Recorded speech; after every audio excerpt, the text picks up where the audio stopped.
గత కొన్నేళ్లుగా రాష్ట్రంలో ఫ్రెండ్లీ పోలీసింగ్ విధానం అమలవుతుంది. పోలీస్ స్టేషన్ కు వచ్చే వారిపై మర్యాదగా మెలగాల్సింది ఓ ఎస్ఐ వ్యవహారం వల్ల బ్యాడ్ ఫీలింగ్ అంటూ విమర్శల పాలు చేస్తుంది. విచారణ పేరుతో ఓ దళిత మహిళను చిత్రహింసలకు గురి చేస్తున్నారనే సంఘటన వికారాబాద్ జిల్లా తాండూరు నియోజకవర్గం బషీరాబాద్ పోలీస్ స్టేషన్ పరిధిలో వెలుగులోకి వచ్చింది. అది కూడా సీఎం సొంత జిల్లాలో జరగడంతో చర్చనీయాంశంగా మారింది. వివరాల్లోకి వెళితే బషీరాబాద్ మండలం కాసింపూర్ గ్రామానికి చెందిన నరేష్ అనే యువకుడు గత నెలలో ఓ బాలికను తీసుకుని వెళ్లిపోయాడు. బాలిక తల్లిదండ్రులు యువకుడిపై కిడ్నాప్ చేశారని ఫిర్యాదు చేశారు. ఆ ఫిర్యాదుపై యువకుడి తల్లి కళావతిని పోలీసులు పోలీస్ స్టేషన్ కి పిలిపిస్తున్నారు. కూలీ పనులు చేసుకుని జీవించే కళావతి పోలీసులు పిలిచినప్పుడల్లా బషీరాబాద్ పోలీస్ స్టేషన్ కి వెళుతుంది. విచారణ పేరుతో పోలీసులు తనను కొడుకు ఆచూకీ చెప్పాలంటూ వేధిస్తున్నారని వాపోయింది. అంతేకాకుండా చేతులు కాళ్లపై కొట్టారంటూ ఆరోపించింది. ఈ సంఘటన వెలుగులోకి రావడంతో పోలీసులు యంత్రాంగంతో పాటు జిల్లాలో చర్చనీయాంశంగా మారింది. ఈ సంఘటనపై తాండూరు డీఎస్పీ బాలకృష్ణ స్పందిస్తూ వెలుగులోకి వచ్చిన సంఘటనపై విచారణ జరుపుతామన్నారు. చంపి రేపు పేపర్కి నా కొడుకు రేపు పేపర్ రాలేదు సార్ అని దీంతన్నా ఇంటికి వెళ్ళిపోయినా సార్. నేను ఎన్ని రోజులు 3 నెలలు అవుతున్నా సార్. డైలీ వస్తున్నా? డైలీ 3 నెలలకు డైలీ వస్తున్నా. పొద్దున 9 గంటలకు రావాలి, సాయంత్రం 9 గంటలకు పోవాలి. సాయంత్రం 9 గంటల దాకా పెట్టుకుంటున్నా? 9 గంటల దగ్గర పెట్టుకుంటున్నాను. ఒక్కరోజు నడిచిపోయినా సార్. ఒకరోజు నడిచిపోయినా కొడిచెల్ల కాడ అనుకొని అడికెళ్ళి తెల్ల 4 గంటలకు లేచి మళ్ళీ 4గా పోయినా. 4గా పోయి మళ్ళీ 9 గంటలకు మళ్ళీ రావాలి కదా. మళ్ళీ 9 గంటలకు మళ్ళీ వచ్చిన. నీ కొడుకు ఏడున్న సంగతి నీకు తెలుసా? నాకు తెలియదు సార్. నాకు తెలియకనే ఇంత పరిచయం ఉన్నారు. అయిపోయి చెప్పుకున్నదంట. కింద నవల్గా గ్రామానికి చెందిన కలవతి అనే కొడుకు నరేష్ అనే అబ్బాయి వేరే అమ్మాయిని లేపకపోయిననే విషయంలో కలవతిని మహిళని చూడకుండా ప్రతిరోజు పోలీస్ స్టేషన్కు పిలిపించుకొని వేధిస్తూ అదేవిధంగా ఆమెను కొట్టడము, అనేక రకాల చిత్రహింసలు పెట్టడము, ఇక్కడ పిలిపించుకొని ఈ రకంగా ఇబ్బందులు పెడుతుండని చెప్పి నిన్న ఆల్రెడీ పేపర్లలో గిట్ట రావడం జరిగింది. గతంలో గిట్ట ఆల్రెడీ ఈమెకున్న సమాచారము ఏమన్నా ఉంటే చెప్పాలి అని చెప్పి విచారణ చేయడం ఒక భాగం అయితే, విచారణ పేరుతోని విచారణను అడ్డు పెట్టుకొని ఒక మహిళని చూడకుండా వేధింపులు చేయడము, తీవ్రంగా హింసించడము, కొట్టడం అంటే అది చట్టరీత్యా నేరము. ఇక్కడ బషీరాబాద్ ఉన్నటువంటి ఎస్ఐ వెంటనే ఆయనపై డిఎస్పీ కానీ ఎస్పీ కానీ చర్యలు తీసుకోవాలని చెప్పి అన్ని ప్రజా సంఘాలుగా డిమాండ్ చేస్తున్నాం. ఈరోజు ఈ రకంగా స్వాతంత్రం వచ్చి 78 సంవత్సరాలైనా మహిళలపైన చిత్రహింసలు పోలీసులే పెట్టడం, వీళ్ళే రక్షించే వాళ్ళే పోయి ఈరోజు ఈ రకంగా చిత్రహింసలు పెట్టి వేధించడము, ఏదైతే ప్రేమ వ్యవహారంలో తల్లిదండ్రులని ఈ రకంగా ఇబ్బందులు పెట్టడం అంటే చాలా ఏదైతే తీవ్రమైనటువంటి ఇబ్బంది పెట్టడం చాలా నేరం. ఎందుకోసం అంటే పిల్లలు ఏదో పొరపాటున వాళ్ళు పొరపాటు చేస్తే సరిదిద్దవలసినటువంటి పోలీసు వ్యవస్థ ఉన్నది, చట్టం ఉన్నది. దాని ప్రకారంగా వాళ్ళ కొడుకు మీద కిడ్నాప్ కేసు గిట్ట ఆల్రెడీ పెట్టడం జరిగిందంట. మళ్ళీ దాని మీద చర్యలు తీసుకొని వాళ్ళ కొడుకు ఎక్కడున్నాడో కనుక్కొని ఖచ్చితంగా చట్టపరంగా చర్యలు తీసుకోలే. కానీ ఆ కొడుకుని అడ్డు పెట్టుకొని కొడుకు దొరుకుతలేడని చెప్పి తల్లిని పిలిపించి 9 గంటల రాత్రి వరకు కూర్చునబెట్టి ఆమెను కొట్టడము, ఈ రకంగా తీవ్రంగా హింసించడము, మహిళని చెప్పి వేధించడము, తీవ్రంగా ఇబ్బందులకు గురి చేస్తున్నటువంటి పరిస్థితి ఉందంట. ఆల్రెడీ ఇటువంటి అంటే 3 నెలల నుంచి ఇదే విధంగా వాళ్ళని ఇబ్బంది పెడుతున్నటువంటి పరిస్థితి ఉంది విచారణ పేరుతోని. వెంటనే డిఎస్పీ కానీ ఎస్పీ కానీ వెంటనే ఇక్కడ ఉన్నటువంటి ఈ సంఘటన పైన విచారణ చేసి ఇక్కడ ఉన్నటువంటి ఎస్ఐ పైన ఈమెకి ఇబ్బంది పెట్టినటువంటి ప్రతి ఒక్కరిపైన చట్టపరమైన చర్యలు తీసుకోవాలని చెప్తూ, ఈ మహిళను వేధిస్తూ తీవ్ర ఇబ్బందులకు గురి చేసిన ఎస్ఐని వారిపైన చర్యలు తీసుకొని ఇట్లే గతంలో గిట అనేక కేసులలో గిట ఇక్కడ ఉన్నటువంటి స్థానిక ఎస్ఐ బషీరాబాద్ ఎస్ఐ ఇదే రకంగా వేధింపులు చేయడం జరిగింది. గతంలో కొంతమంది మహిళలను ఫోన్లు చూసుకొని 8 గంటల వరకు కూర్చోబెట్టినటువంటి పరిస్థితి ఉంది.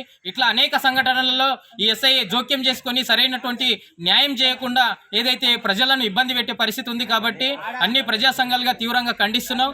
ఇటువంటి చర్యలు ఎవరు పాల్పడ్డా అది చట్టరీత్యా నేరమవుతుంది. కాబట్టి మానవ హక్కుల కమిషన్ కానీ కలెక్టర్ కానీ ఎస్పీ కానీ తప్పకుండా వీళ్ళందరినీ తీసుకొని ఖచ్చితంగా ఫిర్యాదు చేపిస్తామని చెప్తూ ప్రజా సంఘాలుగా డిమాండ్ చేస్తున్నాం.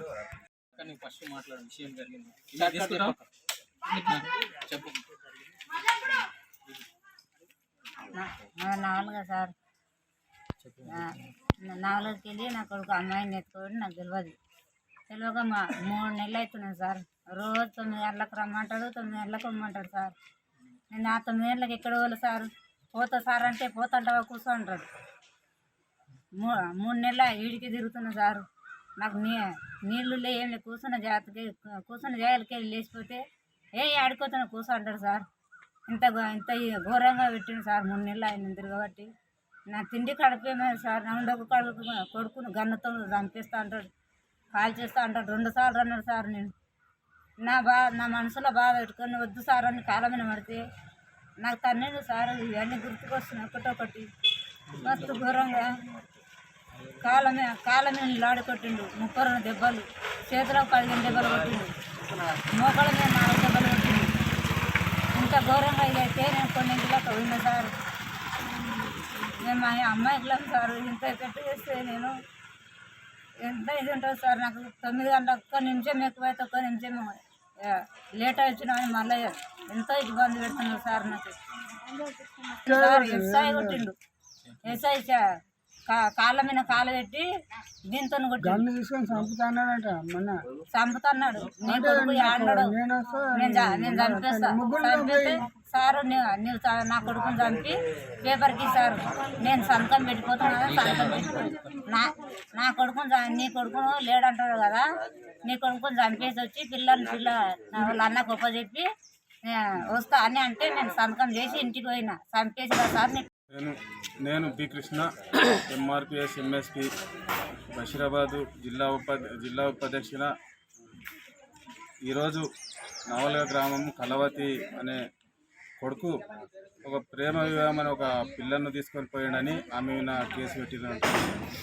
అయితే ఫస్ట్ కూడా ఈమెను ఒకనాడు 3 నెలల దగ్గర అప్పుడు ఒకసారి వస్తే ఈమె ఉన్నది.